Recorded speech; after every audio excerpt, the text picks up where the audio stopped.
કેમ છો મિત્રો? મજામાં? હું યતિન પટેલ આજના વિડિયો લેક્ચરમાં તમારું સ્વાગત કરું છું. ગયા સાયન્સના લેક્ચરમાં આપણે પહેલા ચેપ્ટરની અંદર રાસાયણિક પ્રક્રિયાઓ અને સમીકરણની અંદર અલગ અલગ પ્રકારની રાસાયણિક પ્રક્રિયાઓનો અભ્યાસ કર્યો હતો. સંયોગીકરણની પ્રક્રિયા કોને કહેવાય, ઉષ્માક્ષેપક પ્રક્રિયા કોને કહેવાય, વિઘટન પ્રક્રિયા કોને કહેવાય, વિસ્થાપન પ્રક્રિયા કોને કહેવાય, દ્વિવિસ્થાપન પ્રક્રિયા કોને કહેવાય અને અવક્ષેપન પ્રક્રિયા કોને કહેવાય. આટલી અલગ અલગ પ્રકારની રાસાયણિક પ્રક્રિયાઓનો અભ્યાસ કર્યો હતો. તો હવે ચેપ્ટરની આપણે આગળ શરૂઆત કરીએ. આગળની પ્રક્રિયાઓ જોઈએ કે ઓક્સિડેશન અને રિડક્શન પ્રક્રિયા કોને કહેવાય. ઓક્સિડેશન અને રિડક્શન પ્રક્રિયાઓ, આ પ્રક્રિયાઓનો અભ્યાસ તમે 8મા ધોરણમાં પણ કરી ગયા. કે ઓક્સિડેશન કોને કહેવાય?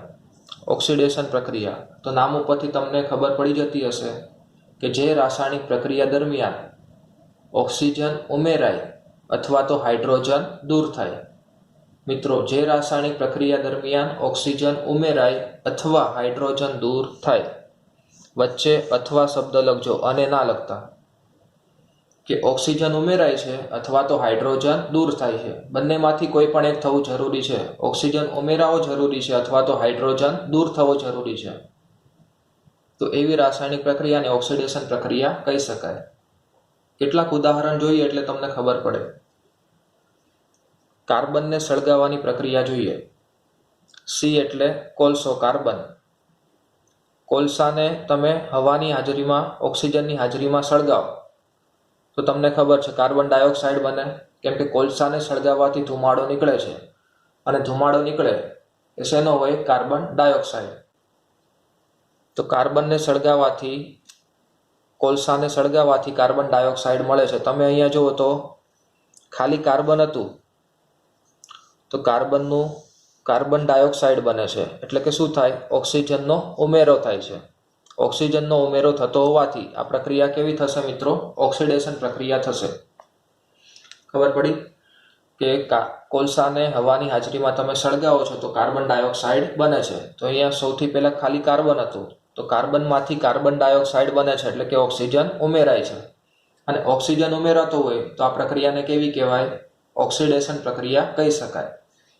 એવી રીતે બીજું ઉદાહરણ જોઈએ. આપણે મેગ્નેશિયમની પટ્ટીને સળગાવવાની પ્રવૃત્તિ કરી હતી ચેપ્ટરની શરૂઆતમાં. કે મેગ્નેશિયમની પટ્ટીને તમે ઓક્સિજનની હાજરીમાં, હવાની હાજરીમાં તમે સળગાવો, એટલે કે ઉષ્મા આપો છો, સળગાવો છો તો મેગ્નેશિયમ ઓક્સાઇડ બને છે. મેગ્નેશિયમ ઓક્સાઇડ બનવાની આ પ્રક્રિયા પણ ઓક્સિડેશન પ્રક્રિયા કહી શકાય. કેમ કે શરૂઆતમાં જો પ્રક્રિયકની અંદર ખાલી મેગ્નેશિયમ છે, મેગ્નેશિયમને તમે સળગાવો છો તો મેગ્નેશિયમની અંદર ઓક્સિજનનો ઉમેરો થાય છે અને મેગ્નેશિયમ ઓક્સાઇડ બને છે. તો અહીંયા પણ મેગ્નેશિયમની અંદર ઓક્સિજનનો ઉમેરો થાય છે એટલે મેગ્નેશિયમ ઓક્સાઇડ બને છે. અને પ્રક્રિયાની અંદર તમને કીધું એ પ્રમાણે કે ઓક્સિજન ઉમેરાતો હોય તો આ પ્રક્રિયા કેવી કહેવાય? ઓક્સિડેશન પ્રક્રિયા કહેવાય. આગળનું ઉદાહરણ જોઈએ કે કોપરને તમે ઓક્સિજનની હાજરીમાં સળગાવો, હવાની હાજરીમાં સળગાવો તો કોપર ઓક્સાઇડ બને છે. કોઈ પણ એક વાટકીમાં તમે કોપરનો ભૂકો લઈને એને તમે સળગાવો તો કોપરનો જે ભૂકો હોય એમાંથી કોપર ઓક્સાઇડ બનશે. એટલે કે કોપરની ઓક્સિજન સાથે પ્રક્રિયા થવાથી કોપર ઓક્સાઇડ બને છે. અહીંયા પણ શરૂઆતમાં ખાલી કોપર હતું, કોપરની અંદર ઓક્સિજન ઉમેરાય છે અને કોપર ઓક્સાઇડ બને છે.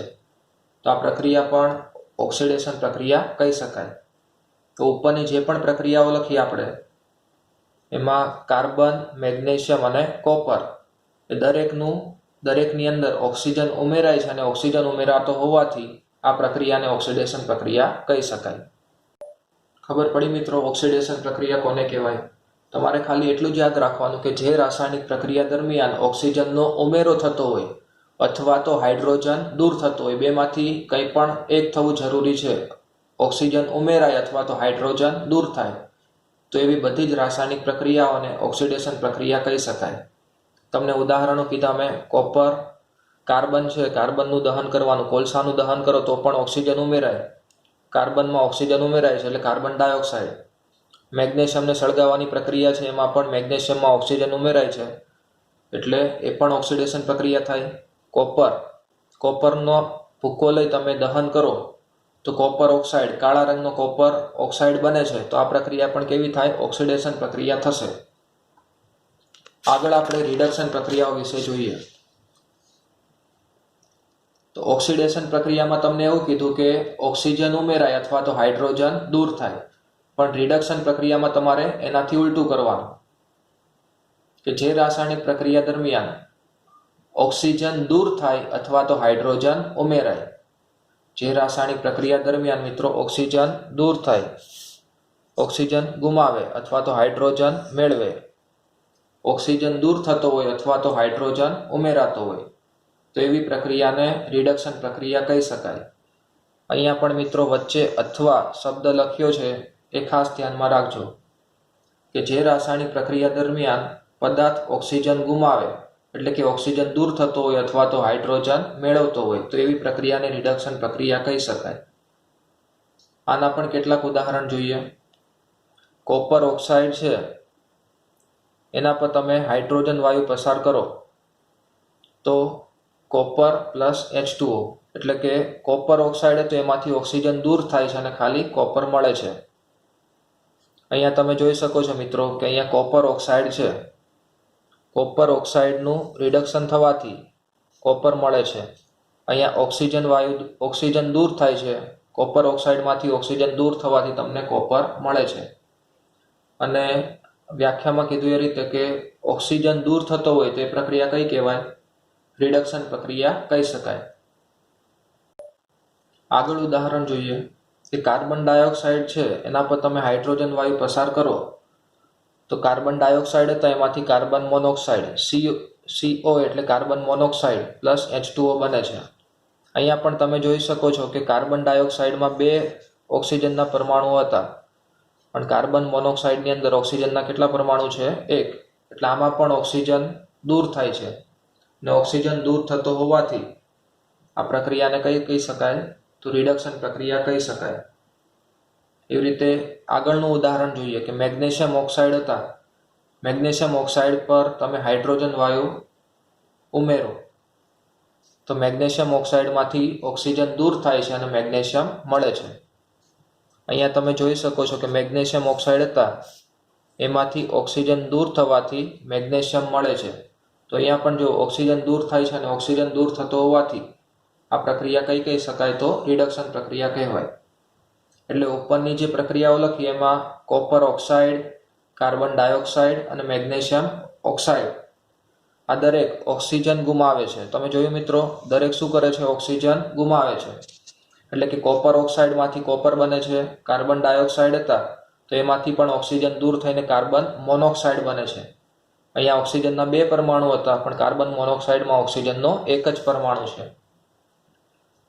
એવી રીતે મેગ્નેશિયમ ઓક્સાઇડમાંથી ઓક્સિજન દૂર થઈને મેગ્નેશિયમ બને છે. તો દરેકમાં ઓક્સિજન દૂર થાય છે અને ઓક્સિજન દૂર થવાથી આ પ્રક્રિયાને આપણે રિડક્શન પ્રક્રિયાઓ કહી શકીએ. ઓક્સિડેશન અને રિડક્શન પ્રક્રિયા વિશે ખબર પડી ગઈ હશે મિત્રો, કે ઓક્સિડેશન પ્રક્રિયા હોય તો એમાં ઓક્સિજન ઉમેરાય અથવા હાઇડ્રોજન દૂર થાય. અને રિડક્શન પ્રક્રિયામાંથી તેનાથી ઉલટું વિચારવાનું, કે જે રાસાયણિક પ્રક્રિયા દરમિયાન ઓક્સિજન દૂર થાય અથવા હાઇડ્રોજન ઉમેરાય તો એવી પ્રક્રિયાને રિડક્શન પ્રક્રિયા કહે છે. હવે આગળની પ્રક્રિયાઓ જોઈએ. રેડોક્સ પ્રક્રિયા કોને કહેવાય? રેડોક્સ પ્રક્રિયા છે એને ઓક્સિડેશન રિડક્શન પ્રક્રિયા પણ કહી શકાય. કે રેડોક્સ પ્રક્રિયા અથવા તો ઓક્સિડેશન રિડક્શન પ્રક્રિયાઓ કોને કહેવાય? યોગ્ય ઉદાહરણ દ્વારા સમજાવો. તો રેડોક્સ પ્રક્રિયા કોને કહેવાય મિત્રો? તો જે રાસાયણિક પ્રક્રિયા દરમિયાન એક જ પ્રક્રિયામાં ઓક્સિડેશન અને રિડક્શન બંને પ્રક્રિયાઓ સાથે થતી હોય તો એવી પ્રક્રિયાને રેડોક્સ પ્રક્રિયા કહી શકાય. ખબર પડી મિત્રો? નામ યાદ રાખજો. રેડોક્સ પ્રક્રિયા કોને કહેવાય? તો જે રાસાયણિક પ્રક્રિયામાં ઓક્સિડેશન અને રિડક્શન બંને પ્રક્રિયાઓ એક સાથે જ થતી હોય તો એવી પ્રક્રિયાને રેડોક્સ પ્રક્રિયા કહી શકાય. કેટલાક ઉદાહરણ જોઈએ જેથી તમને વધારે ખબર પડે.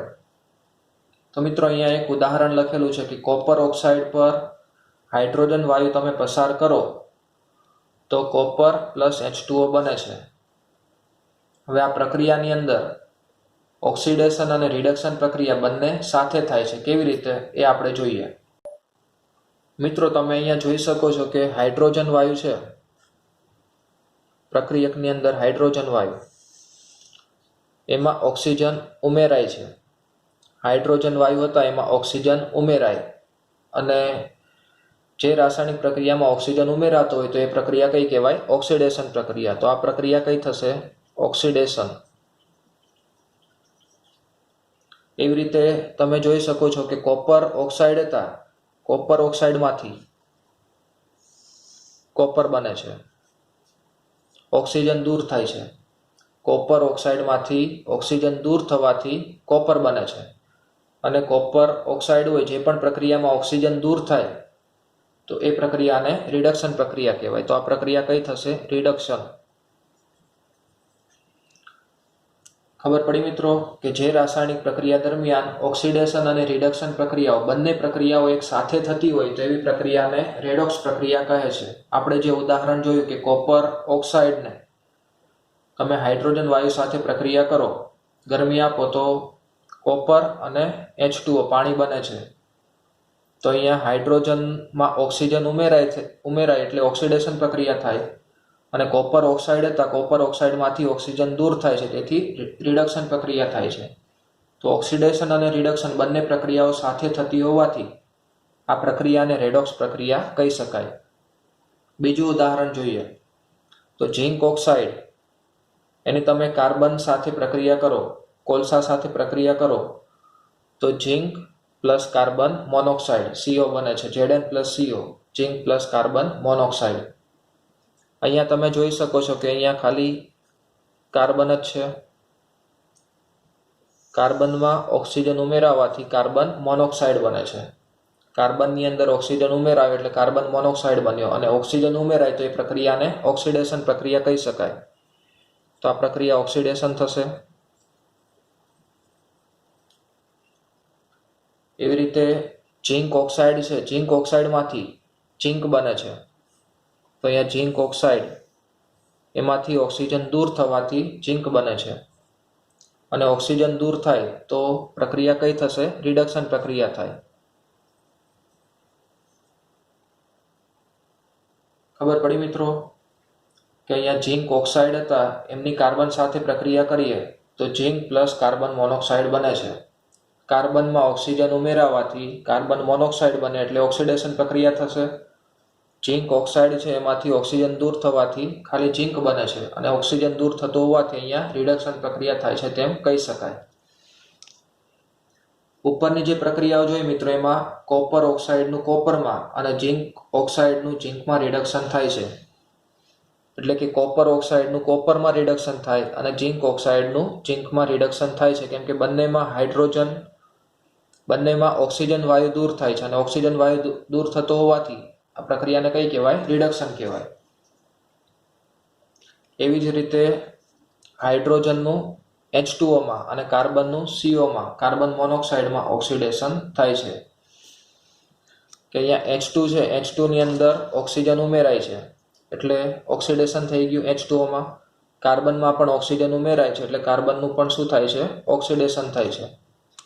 એટલે મિત્રો યાદ રાખજો કે રેડોક્સ પ્રક્રિયા હોય તો એમાં ઓક્સિડેશન અને રિડક્શન બંને પ્રક્રિયાઓ એક સાથે થતી હોય છે. બંને પ્રક્રિયાઓ એક સાથે થાય તો એવી પ્રક્રિયાને રેડોક્સ પ્રક્રિયા કહી શકાય.